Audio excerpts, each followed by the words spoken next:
part 14, Varys and Lee Sin.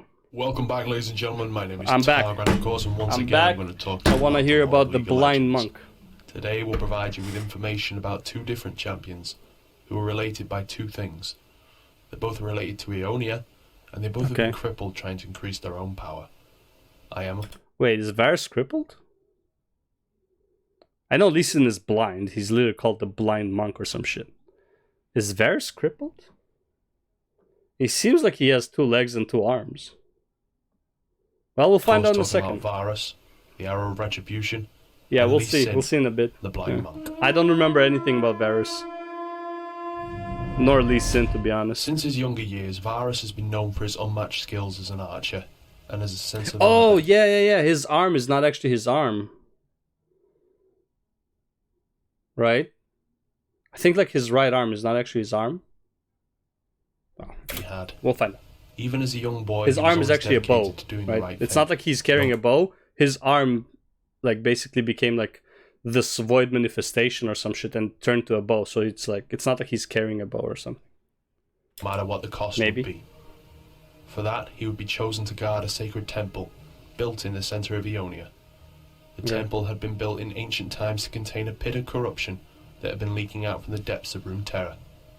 Ionian elders had been afraid of the vile corruption and ordered it to be constantly watched to make sure it could not corrupt the island. Was Varys a watcher? So it is. Varys prided himself on the position that he'd been awarded, as many exceptional warriors had been serving here long before he was even born. Okay.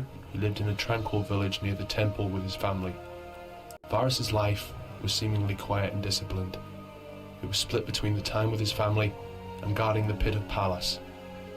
He was one of the best, one of the elite guards, and he intended to prove it in any way necessary. Dude, it sounds so weird. This guy's an elite guard and like he's in the Summoner's War, Lee Sin's, whatever, and like all these guys. And then it's like you actually have celestial beings and actual gods and actual like deities. How is that even comparable? Like you have, you know, and it's like, and you beat the shit out of them too. It's like you have, well, Ornn and Volley are kind of like hard to beat overall, but it's like you can still beat the shit out of them. It's like you're just an elite guard in some palace that actually, you know, Ionia kind of like got run over by Noxus for an extent of time. So it's like, you clearly are not that strong. Meanwhile, these guys are fucking gods.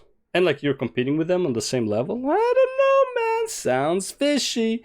MOBA doesn't make sense. Yeah, no, it never does. I mean, if you look at like, even Dota, let's be real, it's like, well, this guy is a demon, is a, what's it called, is an anti-mage. Well, this guy is the fucking Lord of fucking Terror. He's the Lord of Demons about to control the fucking world.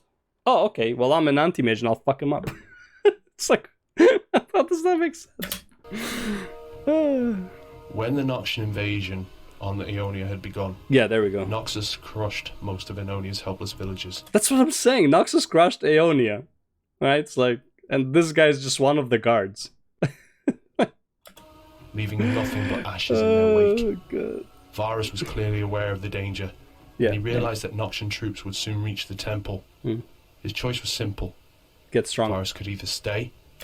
His choice was simple. Leave lane, farm jungle, get levels, come back to lane, shit on them. Make sure that his family would be safe. His choice or was fulfill simple. his duty as a warden. The decision wasn't easy. The village did not have any defenders, and it'd probably get completely destroyed. But Varys was bound by his honour to protect the pit no matter what cost. Okay. He grabbed his bow and left the village behind him. The corruption could not be unleashed by anyone under any circumstances, and Varys left to fulfill his duty. To unleash the corruption. Many have fallen under the rain of arrows that had been coming from the direction of the temple. Many had run away, trying to save their own lives. Finally, Varys had an opportunity to prove himself, but it was not one that the man had expected. He could feel the burden of this decision. He didn't have to be in his village to know what was happening there. The Noxians had been pushed back, but Varys wasn't happy. When he came back to his village, he saw something much worse than he expected. His house had been reduced to a smouldering graveyard, together with every single building in his village. Well, that's what happens when you leave and don't defend. What do you think is gonna happen? It's like, oh, we're gonna wait till you come back stronger? Bro, no, they're gonna take towers. They're gonna invade your fucking nexus. Come on. His guilt quickly gave way to regret. It's like, what did you think would happen? Burning hatred for those who committed So this crime. The warden had boldly sworn to kill every single Noxian soldier to ever step on Ionia's land. Okay. But to fulfill his promise, he needed more power. Yeah. He has forced the temple doors open and stepped inside. He has sacrificed He needed Rabadon's hat. Rabadon's death cap.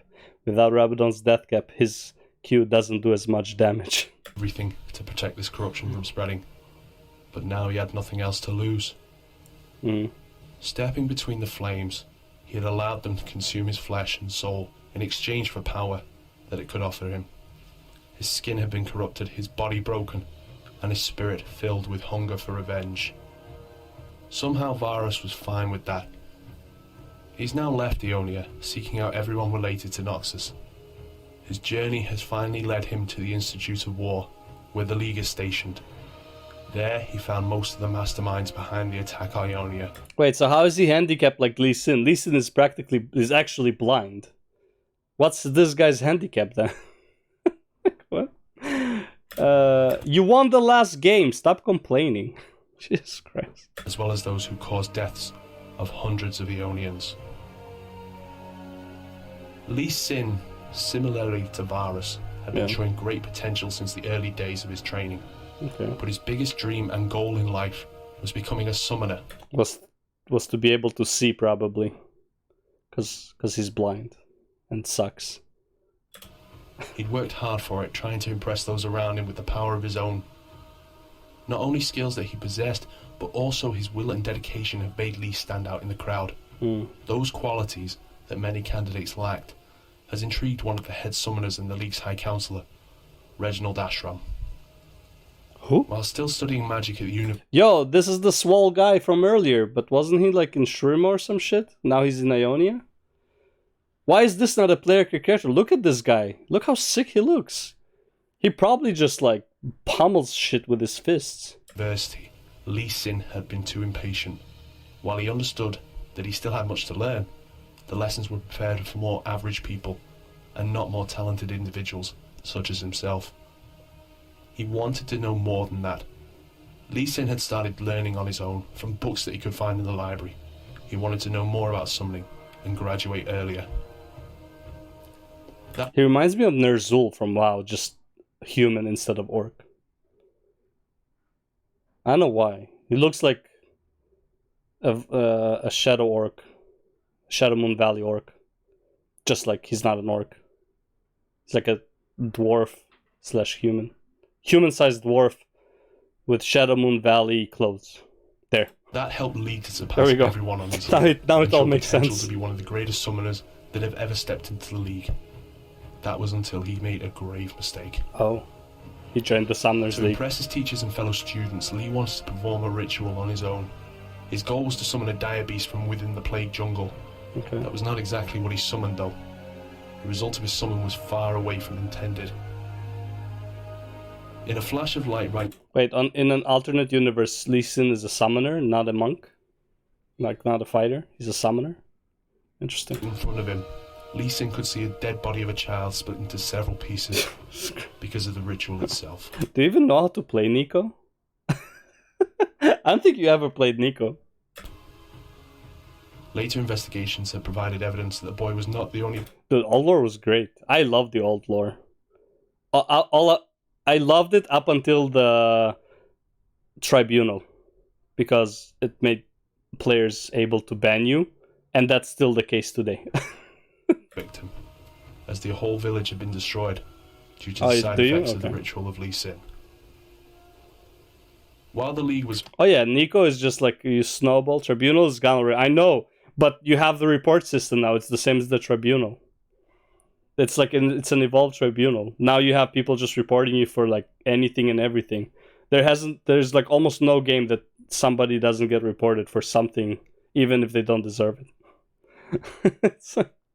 Just because I lost the game, I don't like my bot lane because they sucked more than the enemy bot lane, so I'm gonna report them.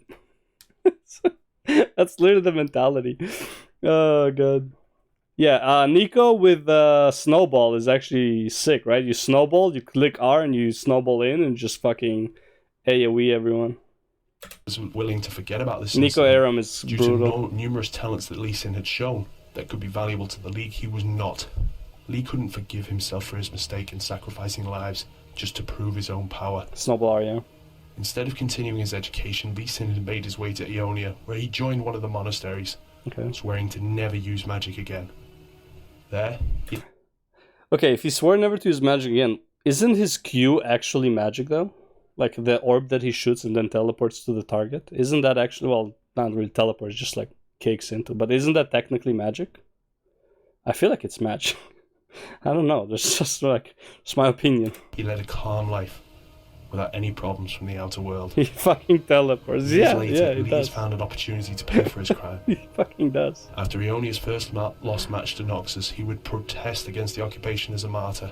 Dude, I knew it. I knew it was Lee Sin that put himself on fire. I knew it. It was Lee Sin lighting himself on fire for reasons. It's like, I'm gonna light myself on fire in protest. It's like, okay, bro. It's like, we'll just wait till you burn out. Setting his own body on fire. And yet he remained alive in that state. Why do you hate Lee, man? All you gotta do is sidestep. He's blind, he can't hit you. His flesh was burning for long weeks, his skin cracking, and his eyes burning out of his skull. His sacrifices paved a way for Ionia. Oh, so he wasn't always blind. He became blind because he burnt himself for a cause. Okay. A rematch that allowed it to banish Noxians from their own island. Once Ionia was independent again, Lee Sin had been doused and hailed as a hero. He's been reborn, his will to act, reborn.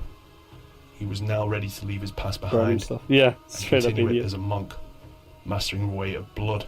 No, this is a capoeira dancer, okay? This is not a monk, this is capoeira. Let's be real. And sweat. To do so, he volunteered to join the League and fight for He volunteered to dance in Brazil for once a year for the events. Ionia, if his country would ever need him. Alright. And that's all we have for you once again, guys. Awesome. Okay, cool. Alright, so Varys was a normal dude and then he became, like, burnt his soul and became stronger. Lee Sin literally burnt himself, therefore lost his eyesight. Okay, cool. So that's how you get powerful. You just, like, do some crazy shit. It's like, you would think anyone can be, like, just like a superhero then in League of Legends, really, like in this world. Like, oh yeah, just like, you know, just cut your own arms. Like, oh man, I'm so strong right now, I cut my own arm.